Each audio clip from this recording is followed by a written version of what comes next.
Hello বন্ধুরা, আমি চম্পা। তোমাদের সাথে যে রেসিপিটি শেয়ার করছি সেটা হলো আজ আলু পটলের ডালনা। দেখো, এগুলো আমি বেশ কিছুটা পটল কিছুটা কিছুটা করে ছাড়িয়ে, যেগুলি বেশি বড় সেটা 3টে টুকরো করেছি, আর যেটা একটু ছোট সেটা 2টো টুকরো করেছি। আর এইখানে পটলগুলো যেহেতু বড় বড় সেহেতু একটু বড় বড় করে আলুটা কেটে নিয়েছি। আর এইখানে নিয়েছি কিছুটা নারিকেল, কাজু, কিশমিশ। আর এইখানে পেস্ট করে নিয়েছি শুকনো কাঁচা লঙ্কা আর জিরে, ধনে আর হলো গিয়ে আদা। এই কটা জিনিস এখানে পেস্ট করে নিয়েছি। আমি এবার এই পটলটাকে ভালো করে ভেজে নেব। পটল ভালো করে ভেজে নেওয়ার একটা উদ্দেশ্য, পটল কিন্তু ভালো করে না ভাজলে জল জল খেতে লাগে, এই জন্য এইটাকে ভালো করে ভেজে নেব। পটলটা দিয়ে আমি ভালো করে নুন হলুদ দিয়ে দিলাম, দিয়ে আবার ভালো করে এটাকে নাড়াচাড়া করে ভেজে নেব।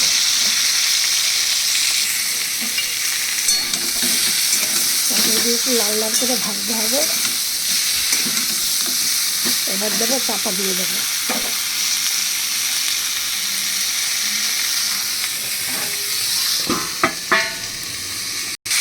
দেখো পটলগুলো ভাজা হয়ে গেছে, এবার আমি পটলগুলো ভাজা হয়ে গেছে, এবার আমি পটলগুলোকে নামিয়ে দিচ্ছি।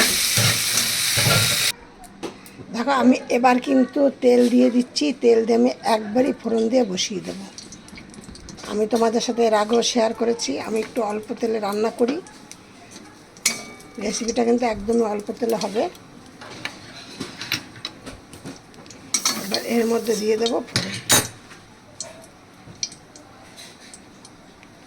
দিয়ে দিলাম কিছুটা সাদা জিরে। এবার দেখো, এর মধ্যে আমি দিয়ে দিচ্ছি 2টো তেজপাতা আর কিছুটা এই যে দারচিনি আর এলাচ।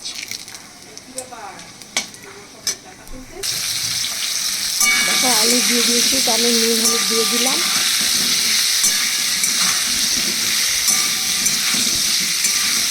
আমার এই রেসিপিটা তোমরা দেখো মনোযোগ সহকারে, দেখে একটু সবার মধ্যে শেয়ার করে দিও। আলুটা ভালো করে ভাজা ভাজা হলে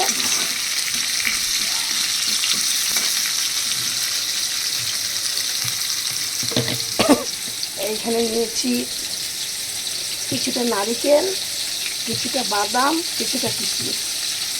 এবার দেখো, আমার আলুগুলো ভাজা ভাজা হয়ে গেছে। এবার এর মধ্যে আমি দিয়ে দেবো একে একে সব মশলা। এবার এই দিচ্ছি আদা, জিরে, লঙ্কা, ধনে বাটা। এবার দিচ্ছি কালার হওয়ার জন্য কিছুটা কাশ্মীর লঙ্কার গুঁড়ো। এবার এর মধ্যে আমি দিয়ে দিচ্ছি কিছুটা জল।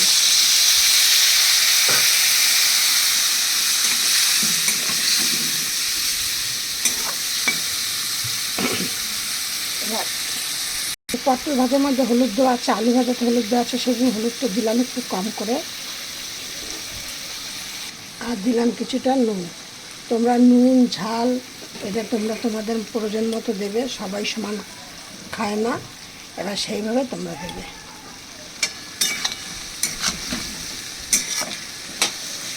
এবার যখন দেখবে এটা প্রায় হয়ে এসছে, মশলাটা কষানো, তখন দিয়ে দেবে নারকেল, বাদাম, কিশমিশ বাটা পেস্টটা। এবার দিয়ে দিচ্ছি একটুখানি চিনি। দেখো, মশলাটা প্রায় হয়ে এসছে কষানো। এবার আমি এর মধ্যে দিয়ে দিলাম এই বাদাম, কিশমিশ আর নারকেল পেস্ট করাটা। এবার জায়গাটা একটু ধুয়ে দিয়ে দিচ্ছি জল। আর বাটিটা ধুয়ে একটু জল দিয়ে দিচ্ছি।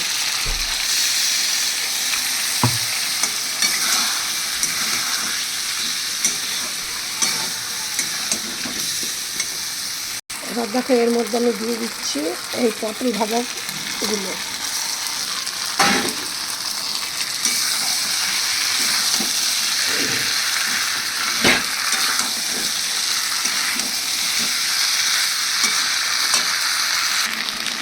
যে দেখো, এবার আমি এটা কষানো হয়ে গেছে।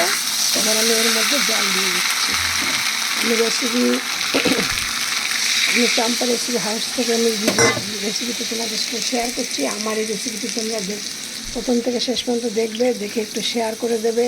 নতুন বন্ধুদের বলছি একটা করে সাবস্ক্রাইব করে পাশের বেলটি বাজিয়ে অন করে রেখে দিও, যাতে আমি নিত্য নতুন রেসিপি সারার সাথে সাথে তোমাদের মোবাইল স্ক্রিনে পৌঁছিয়ে যায়। আর তোমরা এইভাবে আলু পটলের ডালনা করে খেয়ে দেখবে, একদম এক ঘরে দারুণ। একবার করে খেলে নিরামিষের দিন তোমাদের প্রতিদিন খেতে ইচ্ছে হবে। নিরামিষ হলেই মনে হবে এরকমই একটা রেসিপি রান্না তৈরি করে খাবো একদম। আর যারা নিরামিষ খাও, নিরামিষ ভুজি, তারা কিন্তু প্রায় এই রেসিপিটাই তাদের ইচ্ছা করবে খেতে।